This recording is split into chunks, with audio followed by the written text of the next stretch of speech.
Wow, gloire à Dieu. Shalom frères et sœurs. Que Dieu soit béni. Nous bénissons le Seigneur qui nous donne l'opportunité d'être là. Ce soir et tous ces week-ends ensemble, nous croyons que Dieu va glorifier son nom et il nous fera énormément du bien. Amen. Je disais Amen. Wow. Que Dieu soit béni.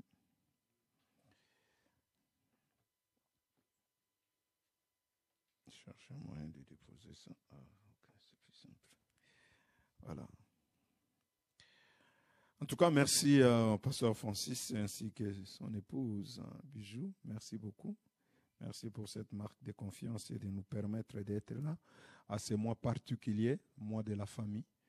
Et nous voulons vraiment ces mois nous concentrer sur la famille. Je sais qu'on le fait d'une manière ou d'une autre, mais nous avons voulu quand même, dans nos églises, Parole du Salut, consacrer ces mois de mai pour la famille.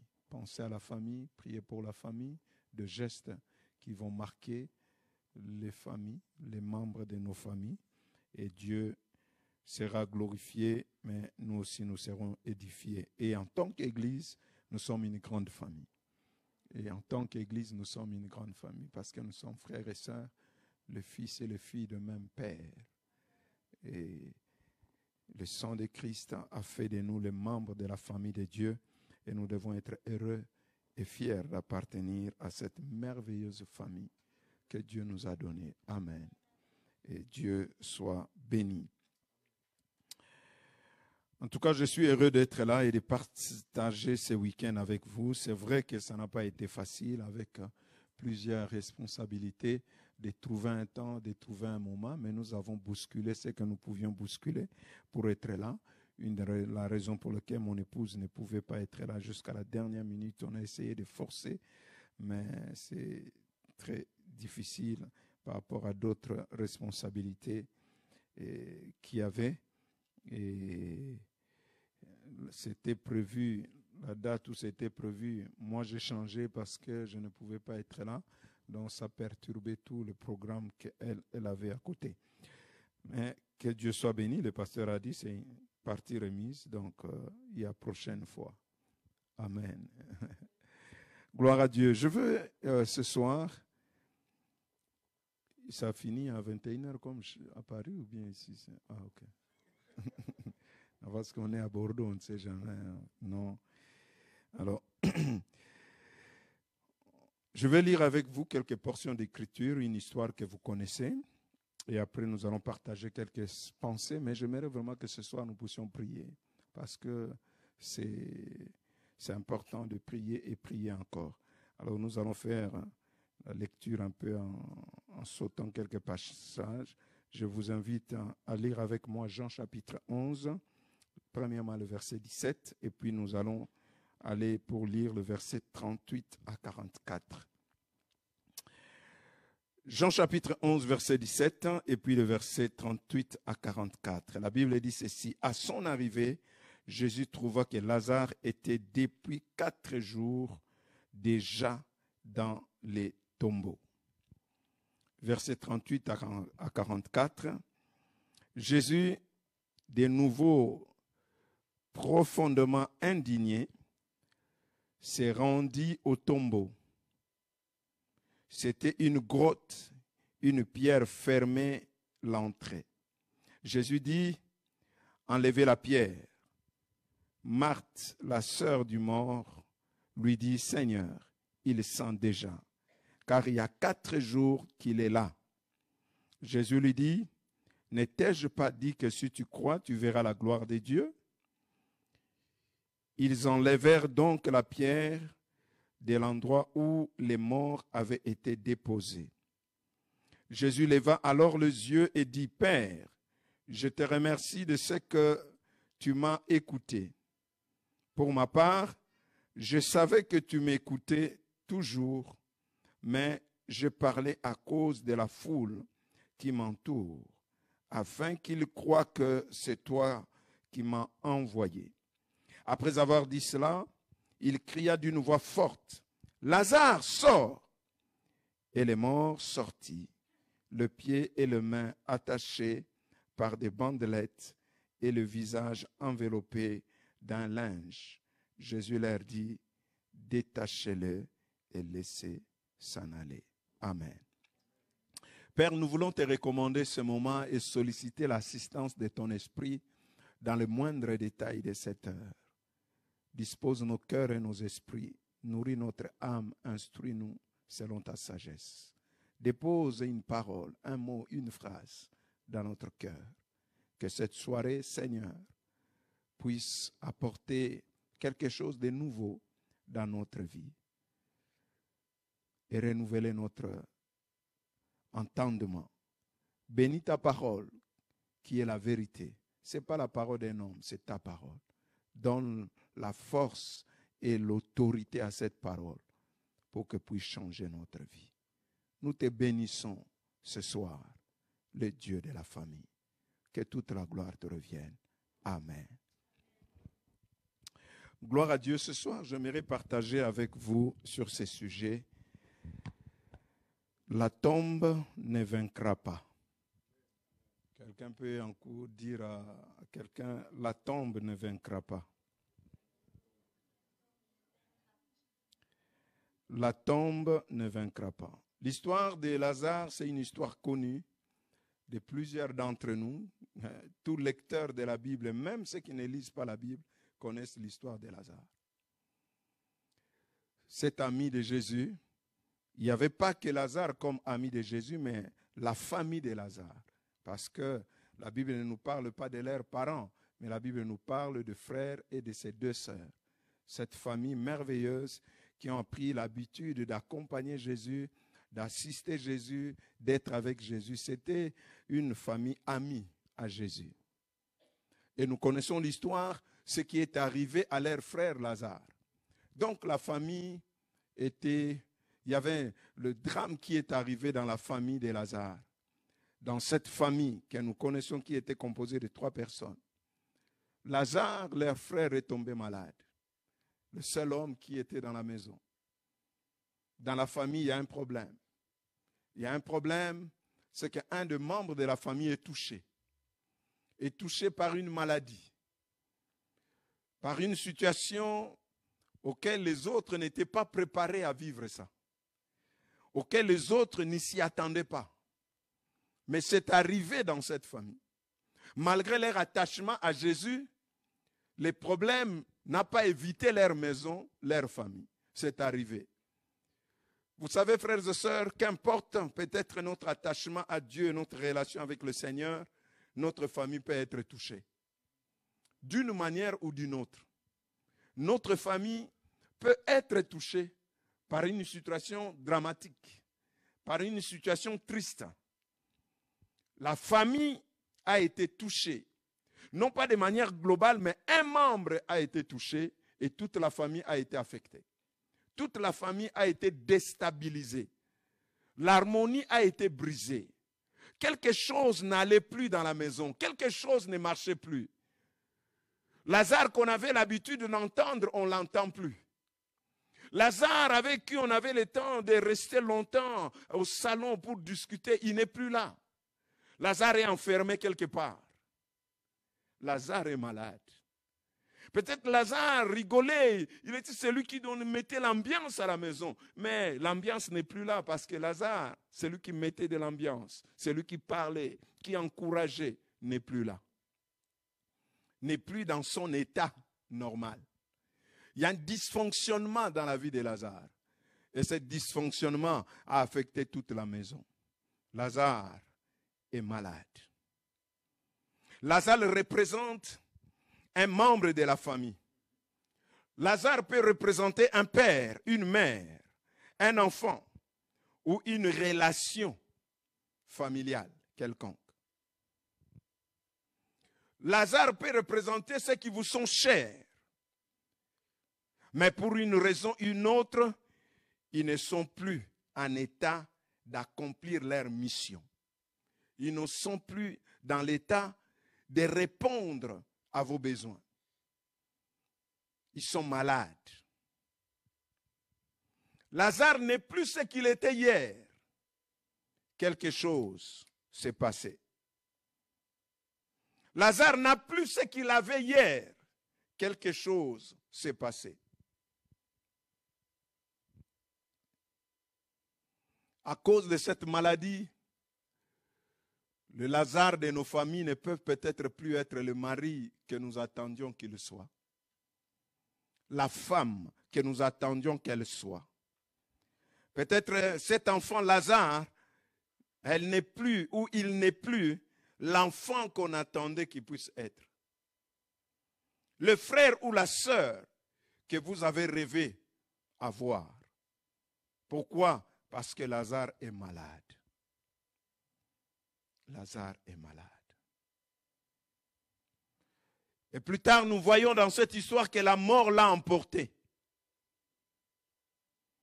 Lazare, malade, la mort l'a emporté et Lazare va être déposé dans la tombe. C'est là où Lazare se trouve, enfermé dans la tombe. La tombe peut représenter une situation irréversible. Parce que Lazare malade, nous pouvons croire à la guérison. Mais Lazare mort et enterré, c'est irréversible. C'est-à-dire cette situation est finie. C'est une situation irréversible. Ça ne peut plus changer. C'est fini pour Lazare. Il faut apprendre à vivre avec cette réalité. Il faut s'efforcer malgré la douleur de vivre avec cette réalité. Lazare n'est plus. La tombe l'a emporté. Pour Marie et Marthe, la tombe a gagné le combat. Elles se sont battues. Lorsque leur frère était malade, ils ont envoyé les gens pour aller chercher Jésus parce qu'elles croyaient vraiment que quelque chose allait se passer. Elles croyaient vraiment que leur frère serait guéri, que leur frère se lèvera. Elles croyaient vraiment que non, ça ne va pas durer longtemps, ça va se passer. Mais malheureusement, les choses ne se sont pas passées comme elles avaient pensé. Très souvent, les réalités de nos familles nous choquent et nous déstabilisent. Parce qu'on n'était pas préparé à vivre une telle réalité. On n'était pas préparé à vivre le divorce. On n'était pas préparé à se retrouver dans une famille dysfonctionnelle. On n'était pas préparé en tant que parents à voir un enfant, la fugue d'un enfant.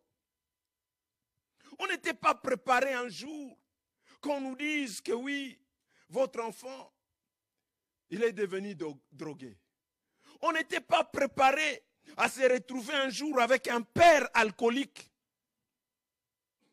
On n'était pas préparé à vivre toutes sortes d'abus qu'on peut connaître et vivre dans la famille. Ça nous déstabilise. On n'était pas préparé à vivre avec un père absent, qu'on ne sait voir, avec qui on ne peut même pas parler, côtoyer, rigoler. C'est un père absent, colérique, qui n'a pas le temps ni pour sa femme, ni pour la mère, ni pour les enfants, dont le travail a emporté. On n'était pas préparé. Et quand ces choses arrivent, nous nous rendons compte que c'est fini. Notre famille est dans la tombe. Notre famille est dans la tombe, vit la réalité de la tombe. Et nous sommes brisés, mais nous disons, nous ne pouvons rien faire. Comme Marie et Marthe, face à cette réalité de la tombe, elles ne pouvaient rien faire. La tombe a emporté, et pourtant elles ont fait tout ce qu'elles pouvaient faire pour éviter que Lazare arrive là. Tout ce qu'elles faisaient, tout ce qu'elles se sont engagées à faire, c'était pour éviter que Lazare arrive à la tombe. Mais Lazare est dans la tombe. Peut-être au moment où je parle, une famille est en train de vivre la réalité de la tombe. est dans la tombe de la malédiction. On constate que les choses ne marchent pas. On se dit c'est fini. On est dans la tombe de la maladie où la guérison devient impossible. On est dans la tombe des divorces. Et on dit la réconciliation n'est plus possible. On est dans la tombe. Ma famille vit dans la tombe. La tombe, comme je disais, peut représenter les situations irréversibles. Une situation qui nous dépasse. Une situation qu'un des membres de notre famille est en train de traverser. Un frère est dans la tombe de la délinquance, dans la tombe de la pornographie, dans la tombe de l'impudicité. Un membre de la famille vit dans la tombe de la drogue. L'amertume, dans la tombe de l'amertume, de la haine, à cause de ce dysfonctionnement de la famille. Et nous avons l'impression que les choses ne s'arrangeront plus, que les choses ne s'amélioreront plus. Notre famille est maintenant condamnée à vivre avec cette réalité de la tombe. Notre famille est condamnée à vivre de cette façon. Mes enfants sont condamnés à vivre avec ça. Mon mari, ma femme est condamnée à vivre avec cette réalité. C'est irréversible. Marie et Marthe ont l'impression, pour eux, la tombe a gagné. Mais je suis venu dire à quelqu'un ce soir, la tombe ne vaincra pas. La tombe est une réalité qui a déstabilisé la vie de Marthe et Marie. Mais la tombe ne vaincra pas. La tombe n'a pas son dernier mot. Qu'on parle de la malédiction familiale, mais ça n'a pas le dernier mot. Qu'on parle de maladie familiale, mais il n'a pas son dernier mot. Qu'on parle de cet homme, de ses frères qui est emporté par la délinquance, mais ça n'a pas le dernier mot. Qu'on parle de toutes sortes de choses qui se passent au sein de la famille qui déstabilisent, mais ça n'a pas le dernier mot. Ça n'a pas le dernier mot. Qu'on parle d'une maladie qui a paralysé un membre de la famille et qui n'empêche la famille de s'épanouir et de se réjouir, mais la tombe de la maladie dans votre famille n'a pas le dernier mot. La tombe de célibat dans votre famille n'a pas le dernier mot. La tombe de la stérilité dans la famille n'a pas le dernier mot. Non, ça n'a pas le dernier mot. Ça n'a pas le dernier mot. La tombe des échecs répétitifs dans la famille n'a pas le dernier mot. Lazare est peut-être dans la tombe. Un membre de la famille. Papa est dans la tombe de l'alcoolisme. Maman est dans la tombe. Mon frère est dans la tombe. Mais je suis venu dire à quelqu'un, la tombe ne vaincra pas. Qu'importe la situation. Lazare dans la tombe décomposé. Mais la tombe ne vaincra pas dans cette histoire. La tombe ne vaincra pas.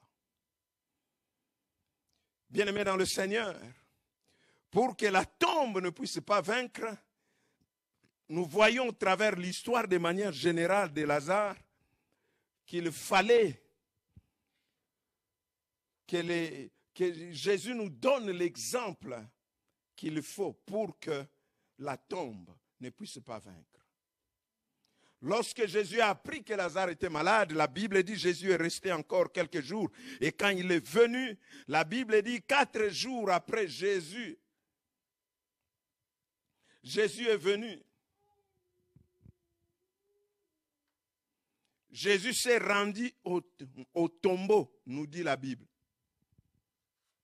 Dans le verset 17 que nous avons lu, à son arrivée, Jésus trouva que Lazare était depuis 4 jours déjà dans le tombeau. Jésus ne s'est pas limité seulement à savoir que Lazare était dans le tombeau. Mais ce que j'apprécie dans ce passage, c'est que Jésus s'est engagé à faire sortir Lazare du tombeau. Jésus va dire où vous l'avez mis. Et le verset 38 dit, Jésus s'est rendu au tombeau. Jésus s'est rendu au tombeau. Jésus ne s'est pas seulement limité à constater que son ami est dans le tombeau. Nous pouvons constater et remarquer que nos enfants sont dans le tombeau ou dans la tombe de pornographie. On peut constater que mon mari est dans la tombe de ceci ou de cela. On peut constater. Mais il ne sortira pas de cette tombe simplement parce que nous avons constaté. Jésus a appris, il a constaté que Lazare est dans le tombeau. La famille est en train de souffrir. Alors la Bible dit, Jésus s'est rendu au tombeau. Amen. Jésus s'est rendu au tombeau. Waouh! La première des choses que j'aimerais nous dire, frères et sœurs, si nous voulons sortir les nôtres dans le tombeau du péché qui les a emportés, si nous voulons faire sortir les nôtres dans le tombeau de cette maladie qui les ronge et qui les détruit lentement mais sûrement, si nous voulons faire sortir les nôtres de cette tombeau de la captivité de l'ennemi Satan, du diable, qui est en train de détruire leur vie, si nous voulons sortir les nôtres de cette captivité satanique et démoniaque, de l'esclavagisme du péché, si nous voulons sortir les nôtres de toute cette situation, nous ne devons pas seulement nous arrêter à constater les choses, mais nous devons apprendre à les affronter. Jésus est allé affronter les tombeaux parce qu'il s'est dit, mon ami Lazare ne restera pas dans la tombe. J'aimerais que ce soir, que quelqu'un, alors particulièrement dans ce mois, prenne l'engagement et la décision de dire, les miens ne resteront pas dans la tombe. Les miens ne resteront pas dans cette situation. Les miens ne demeureront pas dans cette condition. Les miens ne resteront pas dans cette réalité. Je m'engage comme Jésus s'est engagé pour dire il faut que mon Lazare sorte. Ne restera pas dans cette situation. Et si vous-même vous vous rendez compte que vous êtes comme dans la tombe, vous devez dire je ne resterai pas dans la tombe, je dois sortir. Je dois sortir. Jésus a décidé, pour l'amour qu'il avait pour Lazare, d'affronter la réalité de la tombe qui a emporté Lazare. Je n'éviterai pas la tombe, je vais l'affronter. Si nous voulons que les choses changent dans nos familles, que la joie perdue puisse être retrouvée, si nous voulons voir la restauration de nos familles, bien-aimés dans le Seigneur, nous devons nous engager à affronter les réalités de notre famille. Les réalités spirituelles, émotionnelles, sociales de nos familles, physiques de nos familles, qui nous déstabilisent, qui nous mettent mal à l'aise, qui bloquent nos vies, qui nous empêchent de nous épanouir et de nous développer. Nous devons faire face à ces réalités. Affronte la tombe de ta famille. Cette tombe qui te réclame. Cette tombe qui réclame la vie de tes enfants. Il faut l'affronter comme Jésus a affronté la tombe. Jésus s'est rendu. Il n'a pas évité. Il s'est rendu à la tombe. Nous devons affronter cette réalité. Et il y a plusieurs manières de les affronter. Nous devons les affronter par la prière. Mais nous devons les affronter aussi des fois dans la communication. Je fais asseoir ma famille. Nous parlons. Nous mettons le point sur les i. Nous apportons les clarifications qu'il faut sur certaines choses. Parce qu'il faut que quelqu'un puisse sortir de la tombe. Et on ne peut pas continuer à faire semblant pour dire nous allons vivre avec. Non, Jésus dit Lazare doit sortir. Alors il faut affronter la tombe. Quelle est la tombe qui a englouti ta vie? Quelle est la tombe qui a paralysé ta vie? Quelle est cette réalité spirituelle qui t'empêche d'évoluer et de progresser? Quelle est cette réalité sociale? Quelle est cette réalité physique qui t'empêche de te développer, d'être la personne que nous avons connue, d'être le père que nous avons connu, d'être la mère que nous avons connue, d'être l'enfant que nous avons connu, l'enfant qui rêve avoir tout parent? Quelle est cette réalité qui t'empêche? Quelle est cette réalité? Il faut l'affronter. Il faut affronter cette réalité.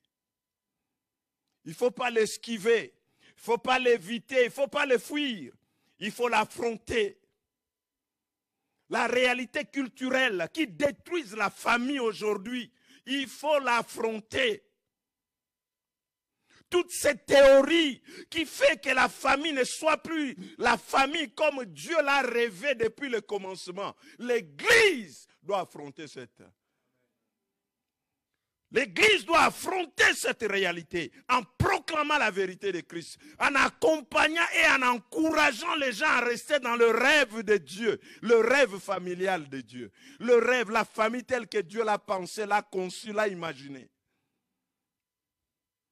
Car ce qui détruit notre famille aujourd'hui, ce qui détruit notre société aujourd'hui, ce qui détruit nos églises aujourd'hui, c'est que nous voulons vivre la famille selon la culture. Nous voulons fabriquer la famille selon l'évolution de la société. Alors que les concepteurs de la famille a donné un plan, un manuel pour aider à ce que la famille soit ce que lui, il a rêvé. Vous savez, frères et sœurs, la famille, ce n'est pas l'imagination d'un homme. Dieu a institué la famille. Dieu a voulu la famille. Dieu a établi la famille. Et si nous voulons des familles heureuses, nous devons suivre le schéma de Dieu pour la famille. Nous devons saisir le rêve de Dieu pour la famille. Nous voulons vivre le rêve de Dieu par rapport à ma famille. C'est que Dieu rêve pour ma famille. Je veux vivre cela pour ma famille. Amen. Mais lorsque les hommes dévient, sortent du plan originel de Dieu pour la famille, c'est là où il y a catastrophe. C'est là où il y a pleurs. C'est là où il y a de larmes. C'est là où il y a tout ce que nous voyons autour de nous parce que les hommes n'ont pas voulu suivre le schéma de Dieu. Ah, quand l'Église regarde cette réalité, il dit non, nous ne pouvons pas faire la famille selon la culture. Nous n'allons pas faire la famille selon la tradition. Nous voulons faire la famille selon le rêve de Dieu. C'est pourquoi, comme Jésus, je dois affronter cette réalité qui déstabilise et détruit nos familles. Toutes ces théories qui s'enseignent, qui se propagent, et tout cela pour essayer d'empêcher la famille à être ce que Dieu a prévu qu'elle soit. Mais l'Église doit se lever pour dire non. Nous ne serons pas dans cette tombe. Non. La tombe ne vaincra pas. La tombe ne vaincra pas. Jésus a accepté d'affronter cette réalité et ne pas l'éviter. Deuxième chose qui m'édifie dans ce passage, quand j'ai lu toute cette histoire, c'est la détermination de Jésus. Jésus n'est pas découragé. Il est déterminé à sortir Lazare de la tombe. J'aimerais qu'un homme, une femme s'engage pour faire sortir son mari, ses enfants, sa femme de la tombe où il se trouve. Il y a beaucoup de choses qui pouvaient amener Jésus à se décourager. Mais Jésus est déterminé. La première des choses, c'est les disciples qui vont lui dire, lorsque Jésus va dire, allons vers Lazare. Ils vont lui dire, mais il y a quelques jours, Seigneur, on t'a cherché là pour te tuer là, en Judée, là où tu veux rentrer. Tu veux encore rentrer là-bas? Un élément pour le décourager. Pour lui dire, mais hier on a voulu te tuer là-bas dans cette ville. Tu veux encore rentrer là-bas? Tu avais fui. Mais Jésus, il est déterminé. Il est déterminé. Il dit non. Même si hier on a voulu me tuer, mais mon histoire du passé ne doit pas m'empêcher d'affronter la réalité présente. Hier, oui, il y a eu des choses. Hier, il y a eu un complot. Hier, j'ai été menacé. Hier, j'ai été attaqué. Hier. Mais c'est hier. Aujourd'hui, Lazare doit sortir. Beaucoup de gens ne donnent pas l'opportunité à leur famille d'être heureuse à cause de leur passé. Parce qu'ils sont tellement attachés au passé. Non, hier, c'était terrible. Alors il faut éviter. Il ne faut plus aller sur ce terrain parce que hier on avait essayé. Ça nous a failli ça a failli nous coûter la vie. Alors on ne va plus y aller là-bas. J'aimerais dire à quelqu'un, libère-toi du passé. Il y a des réalités présentes à affronter pour libérer ta famille. Tu ne peux pas rester et faire souffrir ta famille à cause de ton passé. Parce que moi, je n'ai pas eu ceci. Moi, je n'ai pas connu mon père. Moi, je n'ai pas eu ceci. Maintenant aussi, comme moi, je n'ai pas connu mon père, comme moi, j'ai souffert dans le passé, je vais faire aussi souffrir les autres. Non, libère-toi du passé. Et fais sortir-le de la tombe. Combien de fois on a privé de donner l'amour aux autres parce que nous-mêmes, dans le passé, on n'a pas reçu l'amour. On entre, on devient très compliqué envers les autres. Mais Jésus était déterminé. Il dit, je veux faire sortir Lazare. Qu'importe les dangers, je veux le faire. Jésus pouvait être découragé lorsqu'il arrive à Béthanie. Et là, il pouvait être découragé par les propos décourageants des Juifs qui étaient là. Par ces propos décourageants dont les Juifs étaient là, il disait, oh, lui qui a guéri les malades, pourquoi il n'a pas fait que celui-ci ne meure point? Il a guéri les malades. Pourquoi il a fait que celui-ci ne meure point? Si c'est son ami. Ces paroles pouvaient le décourager. Pour dire, oh, c'est bon, les gens pensent ça de moi. Mais qu'importe ce que les gens pensent, Jésus est resté déterminé. Lazare doit sortir. Ne vous laissez pas décourager. Pour le salut de votre famille, ne vous laissez pas décourager. Pour le salut de votre mari, ne vous laissez pas décourager. Pour le salut de vos enfants, ne vous laissez pas décourager. Ils doivent sortir de la tombe. La tombe ne vaincra pas. Amen.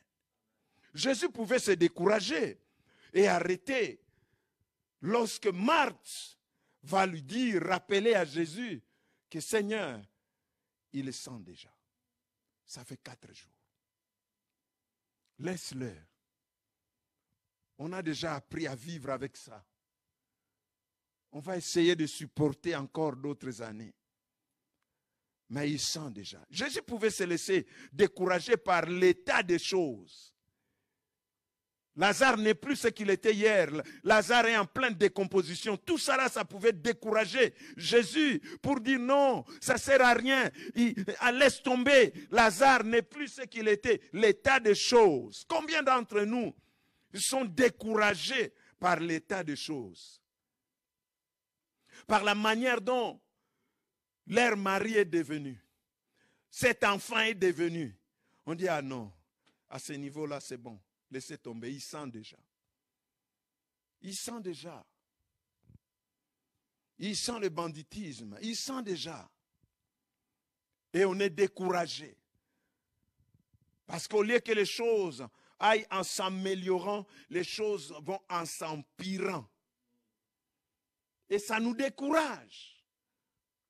On dit c'est fini, ma famille est perdue, ma famille c'est fini, ça ne s'arrangera plus, ça ne s'améliorera plus, les choses ne marcheront plus. Mais j'aime Jésus, il est resté déterminé. Je veux dire à quelqu'un ce soir, ne te laisse pas décourager par l'état des choses, la manière dont ton foyer est devenu. Ne te laisse pas décourager par la manière dont ton mari est devenu. Ne te laisse pas décourager par la manière dont tes parents sont devenus. Ne te laisse pas décourager. La tombe ne vaincra pas. Ça ne vaincra pas. Ne te laisse pas décourager par ça. Reste déterminé. Il faut que Lazare sorte.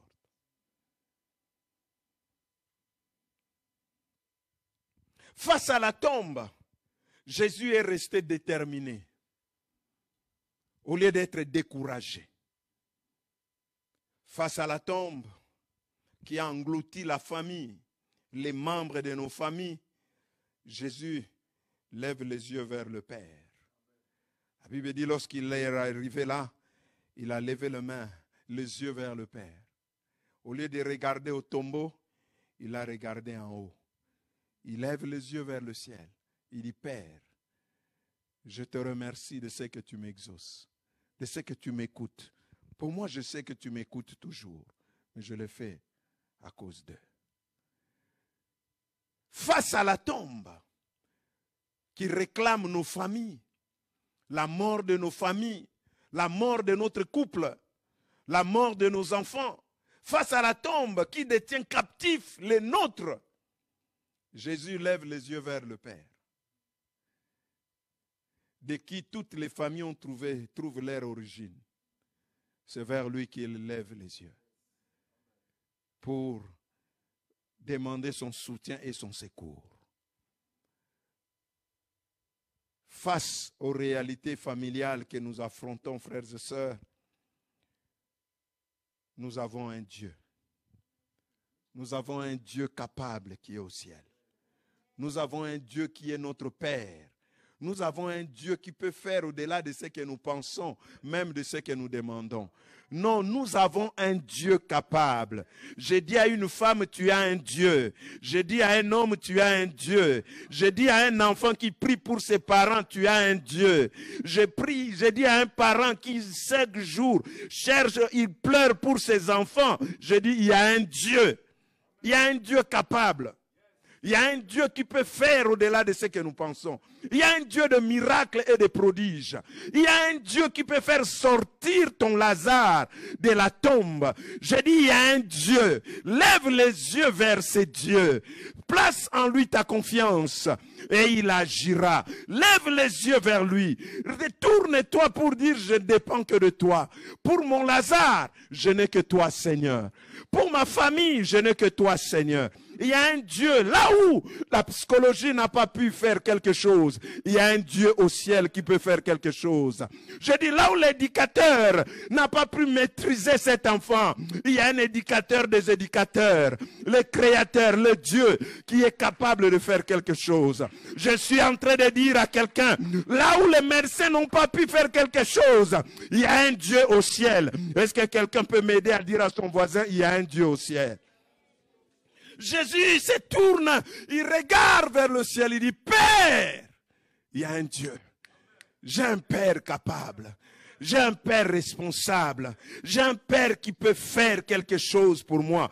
Non, j'ai un Père. J'ai quelqu'un qui peut intervenir. Ce qui me dépasse ne le dépasse pas. Ce que je ne peux pas, lui, il peut le faire. Là où je ne peux pas arriver, lui, il peut arriver. Ce que je ne peux pas maîtriser, lui, il peut maîtriser. J'aimerais encourager une femme qui pleure jour et nuit. J'ai dit, tu as un Dieu. L'Église a un Dieu. Et pour nos familles, il y a un Dieu. Un Dieu qui peut changer les choses. Qu'importe l'état des choses, qu'importe ce qu'enseigne la société aujourd'hui, mais pour nos enfants, il y a un Dieu. Nous avons un Dieu qui protège, un Dieu qui les préserve, un Dieu qui peut les garder, un Dieu qui peut les éviter, tout ce que le monde propose.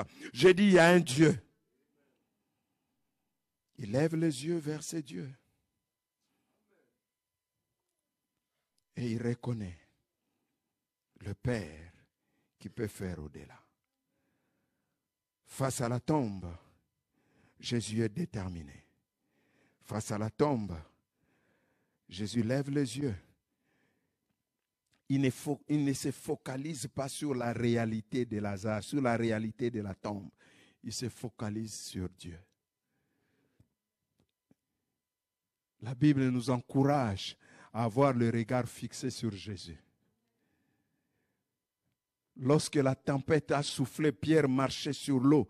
Mais aussi longtemps qu'il a gardé son regard fixé sur Jésus, il ne s'enfonçait pas. Dès qu'il a regardé la tempête, il a commencé à s'enfoncer. Ne regardez pas la réalité de ce qui est devenu les membres de votre famille, de ce qui est devenu votre famille. Regardez vers le Dieu, l'auteur de toutes les familles, de qui toutes les familles tirent leur force. C'est vers lui qu'il faut regarder. Restons concentrés, focalisés sur Dieu. Pour nos familles, je reste focalisé sur Dieu. Pour mon mari, pour mes enfants, je reste focalisé sur Dieu. Pour mon frère, pour ma soeur, je reste focalisé sur Dieu.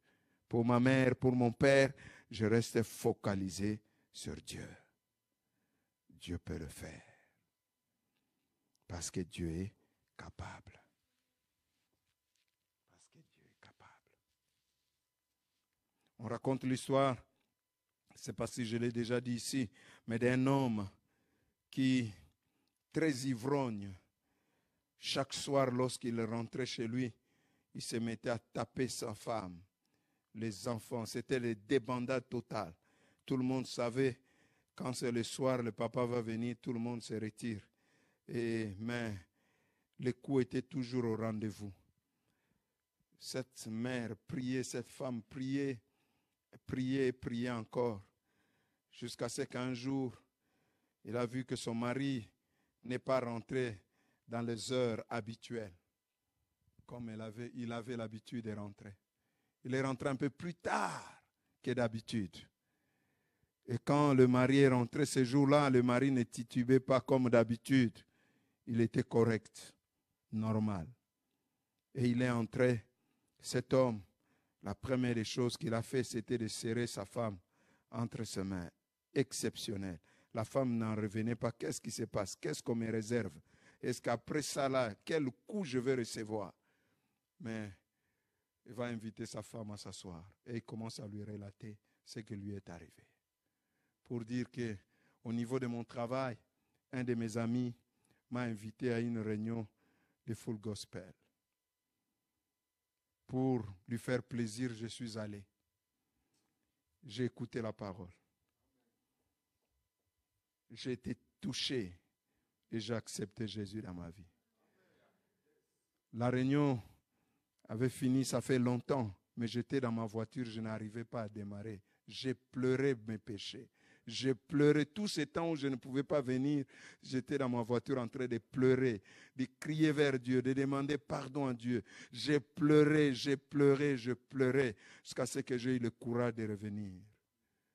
Et il s'est mis à genoux pour dire, mon épouse, pardonne-moi. Il a réveillé les enfants qui aussi croyaient à c'est fini. On sera encore aujourd'hui notre... Non, mais il les a réunis et pour leur demander pardon. J'ai dit, il y a un Dieu capable. Dieu peut le faire pour votre famille. Amen. Dieu peut le faire parce que Dieu est capable. Face à la tombe qui a déstabilisé cette famille de Marie et Marthe, Jésus va dire à Marthe, ne t'ai-je pas dit crois seulement? Ne t'ai-je pas dit si tu crois tu verras la gloire de Dieu? Ne t'ai-je pas dit face à la tombe, ne perds pas ta foi. Crois. Crois que c'est possible. Crois que Dieu peut faire quelque chose encore pour ta famille. Y a-t-il encore aujourd'hui des hommes et des femmes qui croient que Dieu peut faire quelque chose? Ma famille est déstabilisée, ma famille est rongée, ma famille est détruite. Mais est-ce que quelqu'un croit encore que Dieu peut faire quelque chose? Que Dieu peut faire encore quelque chose. J'ai été bousculé, secoué lorsque un jour une femme est entrée dans mon bureau avec un homme que je ne connaissais pas, mais je connaissais la sœur parce que la sœur était parmi nous depuis des années. Je le vois entrer, s'asseoir. Voilà, je les écoute. Et la sœur commence à me relater l'histoire. Pour me dire, lui, c'est le père de mes enfants. Ça fait presque 5 ans qu'on s'est séparés. Il y a eu des embrouilles, des choses, et puis on a divorcé. C'est fini. Moi, je connaissais la sœur parce qu'elle avait repris sa vie avec quelqu'un d'autre. Elle me dit, nos enfants priaient. Je dirais, c'est par eux que moi j'ai connu le Seigneur. Et mon mari était de l'autre côté. Jusqu'à ce que 5 ans après, cet homme est revenu pour rencontrer cette femme. Ce qui était la prière de ses enfants est devenu une réalité. Ils se sont réconciliés, renouvelé leurs vœux et aujourd'hui, ils sont ensemble. Non, crois. Comme ces enfants croyaient. La maman dit, ces enfants me disaient, nous on croit que Dieu peut ramener papa ici. Parce que c'est lui qui était parti. 5 ans après, Dieu est allé le chercher et l'a ramené. C'est possible. Jésus dit à Marthe, ne t'ai-je pas dit, si tu crois, tu verras la gloire de Dieu. Pour le salut de ma famille, je crois. Je ne désespère pas. Pour le salut de mes enfants, je crois. Je crois. Je crois qu'ils serviront Dieu. Je crois. Quelqu'un croit. Doit dire je crois. Je crois au salut de ma famille. Je ne perds pas la foi. Qu'importe la situation. Décomposée. Mais Jésus dit, ne t'ai-je pas dit si tu crois. Crois seulement. Aide-moi à dire à ton voisin, crois seulement. Crois seulement. Et la dernière chose que j'ai trouvée dans cette histoire de Lazare et son ami Jésus, c'est que Jésus, quand il se présente devant la tombe, parce que la tombe ne vaincra pas, là où la foi est manifestée, la tombe ne vaincra point. Jésus se tient devant la tombe et il crie, il parle, il déclare, Lazare, sors. Jésus crie, Jésus déclare, Lazare, sors. Je crois à la puissance de la parole. Nous avons par nos souffrances, par les déceptions, beaucoup, nous avons déclaré des paroles de malédiction. Nous avons déclaré des paroles destructives. Nous avons déclaré des paroles qui ont détruit, brisé nos familles, par déception, par souffrance. Mais maintenant, nous devons changer notre langage. Marthe, par douleur, par souffrance, elle dit, il sent déjà. Mais Jésus, par la foi, il déclare prophétiquement, Lazare, sors. J'aimerais que ce soir, tu sois le seul prophète de ta famille pour faire des déclarations prophétiques sur ta famille. En déclarant. Moi, je n'avais pas encore des enfants, mais je disais déjà à ma femme, tous mes fils seront disciples de l'Éternel. Je le lui disais tout le temps.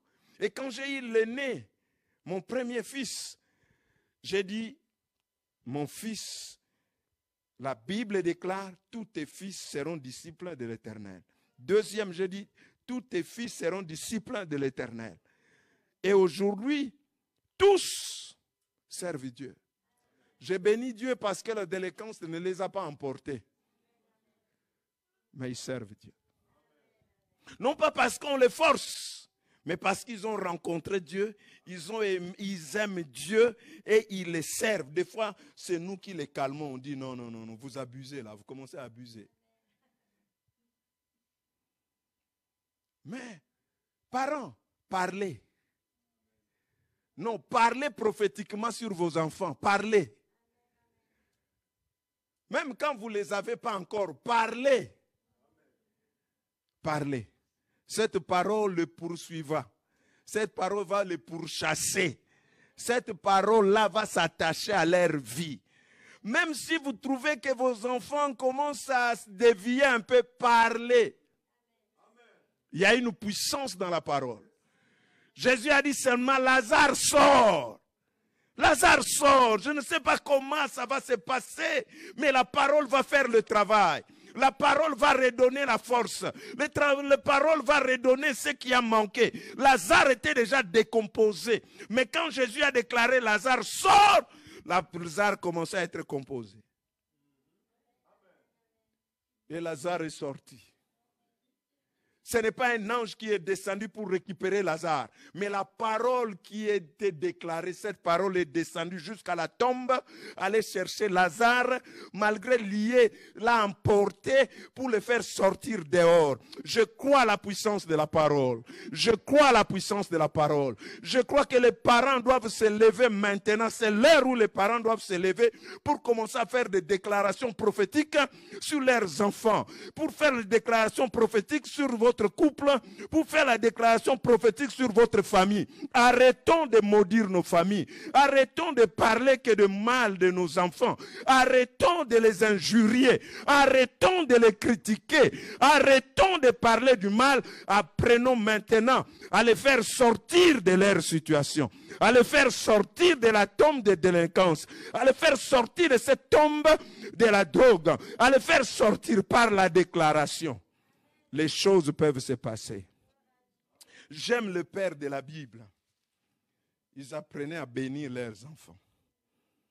Tous les patriarches ont su parler sur leurs enfants. Les autres, avant de mourir, ils ont parlé. Ils ont dit des choses que nous voyons s'accomplir et se réaliser. Pour ma famille, je parlerai. Pour le salut, je veux parler sur le salut de ma famille. Je veux parler pour la délivrance de ma famille. Je veux parler pour la restauration de ma famille. Je ne veux pas me taire, je veux parler. Jésus, devant la tombe, il parle. La tombe doit me rendre Lazare. Ça doit me rendre Lazare. Il faut que Lazare revienne. Ça doit me rendre Lazare. Il y a des choses que la tombe doit nous rendre. La tombe a emporté Lazare, mais je parle et j'ordonne que la tombe me rende mon Père. Ce Père qui me rende, ce Père aimant, calme, tranquille. C'est pourquoi ce soir nous voulons prier. La tombe ne vaincra pas.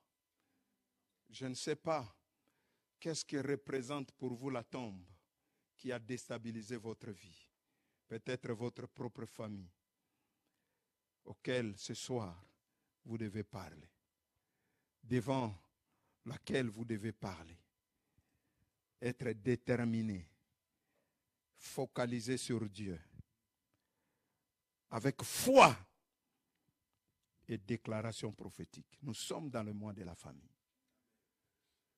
Qu'importe ce que les choses sont devenues dans ma famille, je ne maudirai pas de ma bouche ma famille, mais j'apprends à bénir ma famille. Qu'importe ce qu'est devenu mon enfant, je ne déclarerai pas des paroles de malédiction. Je déclare les paroles de bénédiction. J'aimerais dire à quelqu'un ce soir, votre foi doit parler. Votre foi va parler. Il faut faire parler votre foi. Jésus a fait parler sa foi. Il faut faire parler votre foi. Si vous croyez, alors parlez. Parlez ce que vous croyez. Pour votre famille, et pour toutes les situations qui passent. Je nous invite à nous tenir debout pendant quelques moments, s'il vous plaît.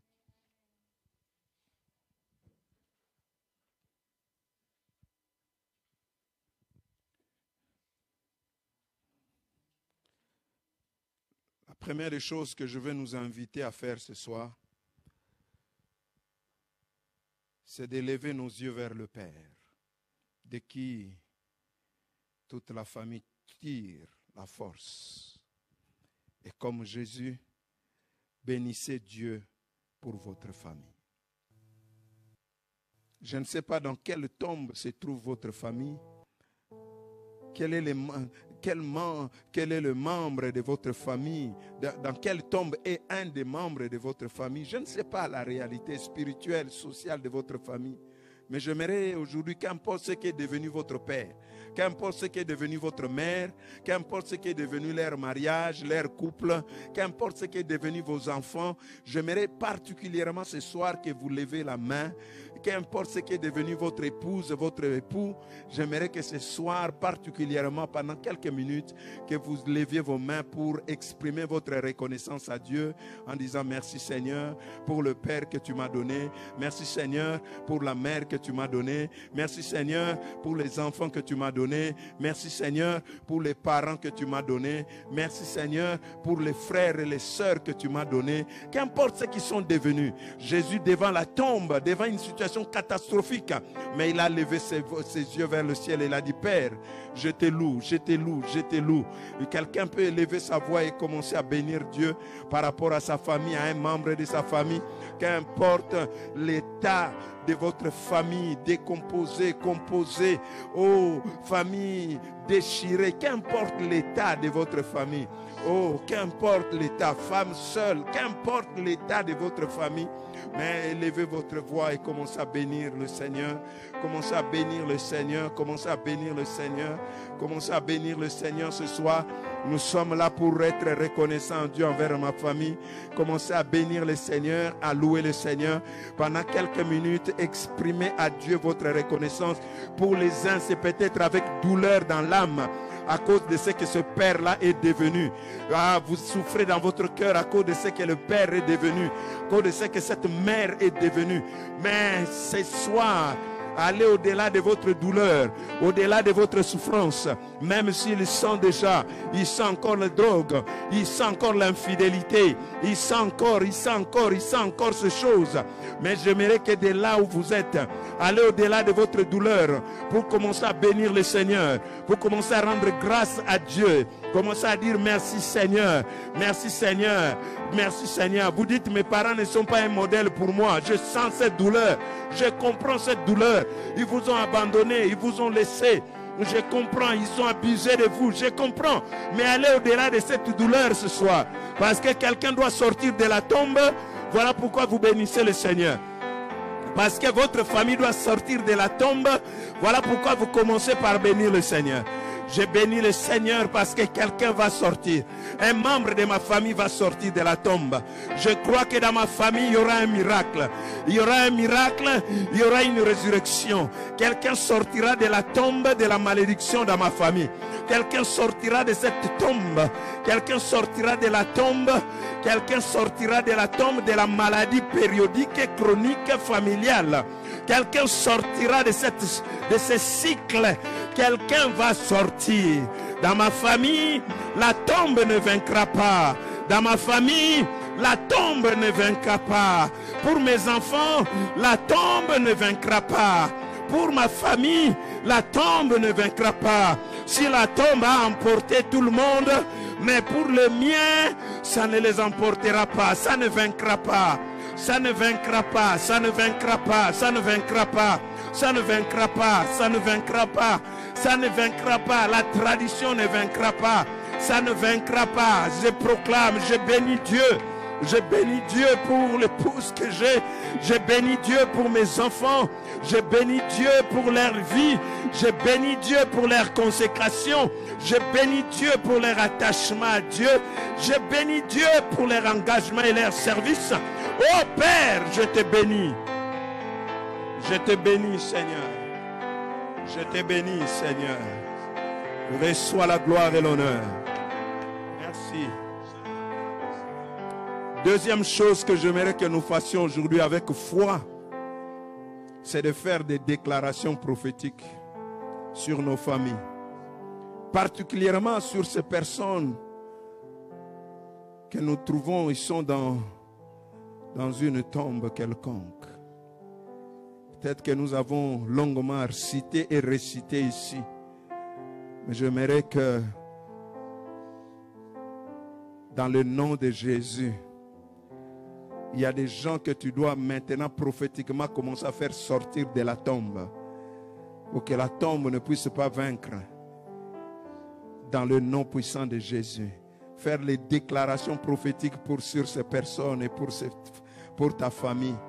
Mets-toi à déclarer les choses. Dis-les à haute voix. Dis-les toi-même. Parle par rapport à ta famille. Déclare les choses pour tes enfants.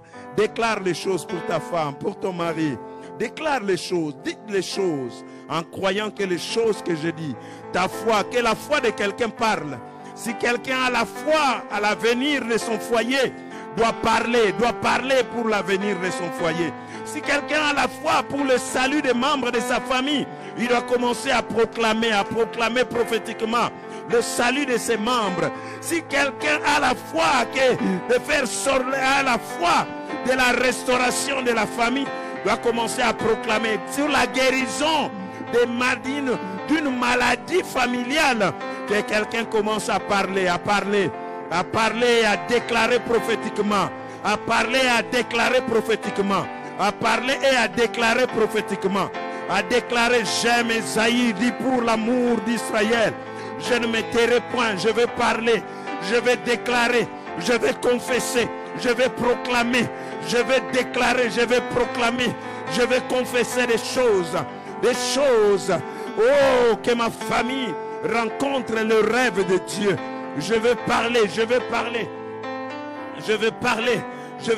Le prophète dit qu'on trouve chez toi ni femme stérile, ni celle qui avorte. Je vais parler pour ma famille. Je vais parler pour mes enfants. Je vais parler, ils ne seront pas délinquants. Je vais déclarer que mes enfants réussiront.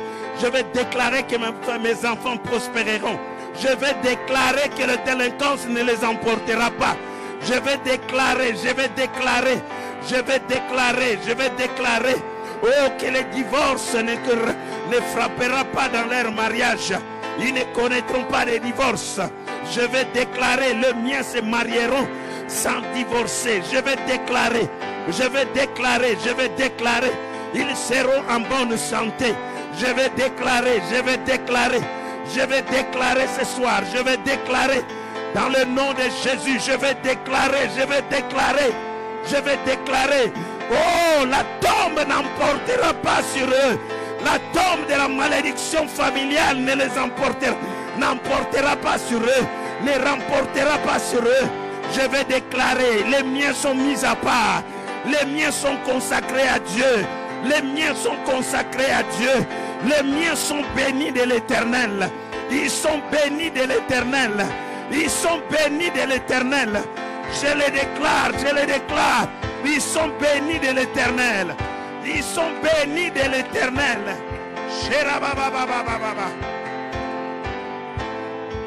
Mayeba krama soto robosita. Manderebe sharababa.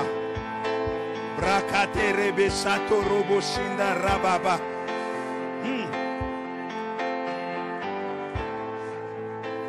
Dans le nom de Jésus, c'est le mois de la famille. Favorable à ma famille. Merci Seigneur.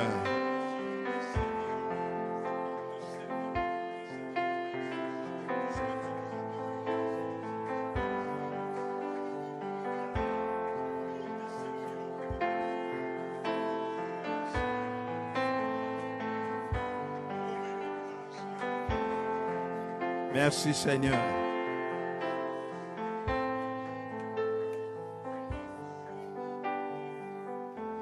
Merci Seigneur.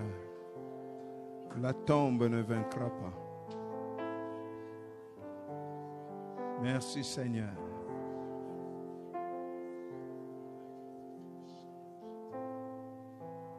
Merci Seigneur. Je ne sais pas dans quelle tombe, peut-être dans quelle réalité vous-même vous vous retrouvez.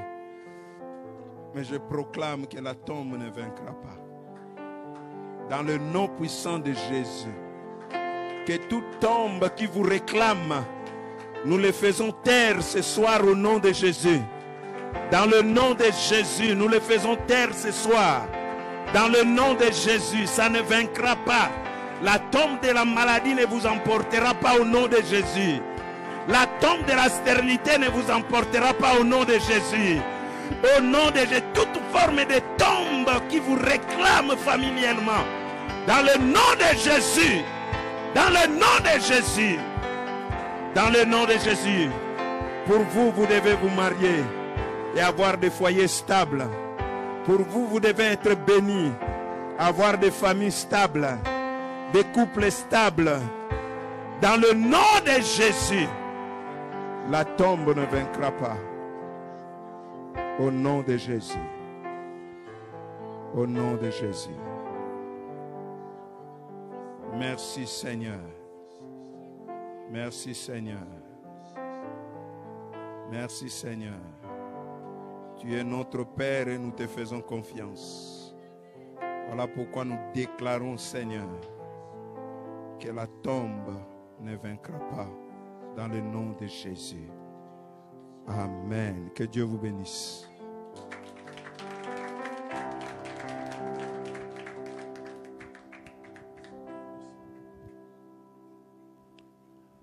Amen.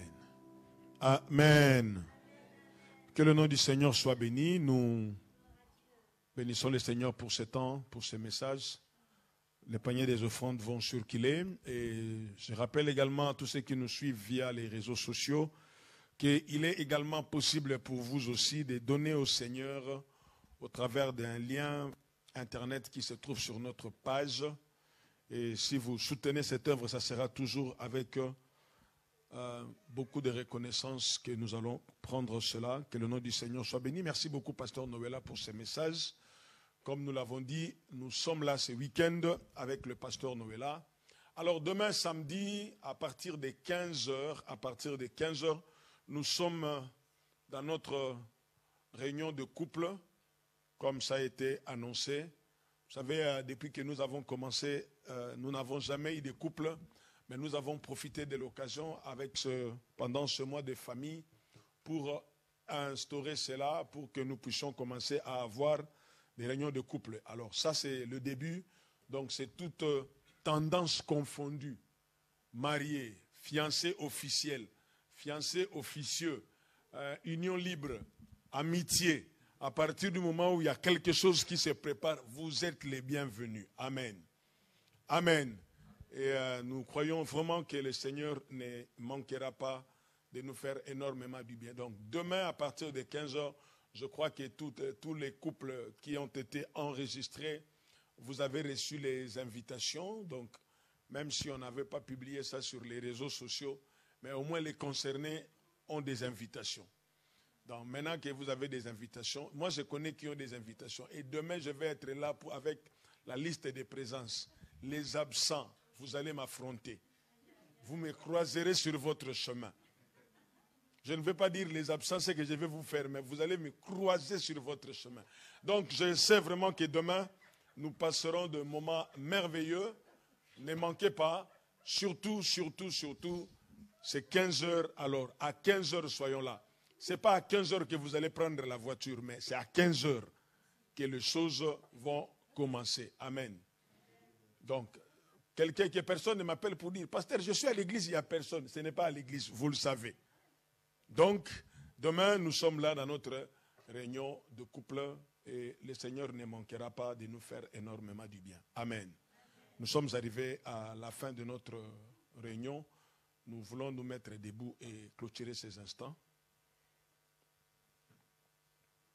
Donc, même si les couples seront en réunion, les choristes, vous serez en répétition. Mais les couples qui sont à la chorale, là, je vais vous voir. Père éternel, Dieu de gloire, nous voulons te bénir et te rendre tous nos hommages. Tu es le Dieu de famille. C'est toi qui as instauré la famille. C'est toi qui as voulu que les familles soient recensées. Et Seigneur, c'est toi qui veux également aujourd'hui voir que les familles soient sauvées, stabilisées, restaurées, Seigneur Dieu, et que les familles puissent te servir. Si Josué a dit, moi et ma maison, nous servirons l'Éternel, Seigneur, nous voulons, nous les familles, dans cette église, nous voulons dire également que moi et ma famille, nous servirons l'Éternel. Père, que cette soirée puisse être une soirée bénie, exceptionnelle pour tout un chacun de nous. Fais-nous du bien et nous voulons encore te recommander la rencontre de couple demain. Nous voulons prier également pour la séance de répétition et également te recommander le culte de ce dimanche. Fais-nous encore énormément du bien comme tu sais le faire. Merci Seigneur de bénir la nuit de tout un chacun de nous et de nous accompagner dans notre chemin de retour. Pour ta gloire, Jésus, nous avons ainsi prié, nous disons tous Amen. Amen. Alors, juste à la sortie là-bas, il y a le pain. Vous connaissez le mot d'ordre. Le pain ne doit pas chômer.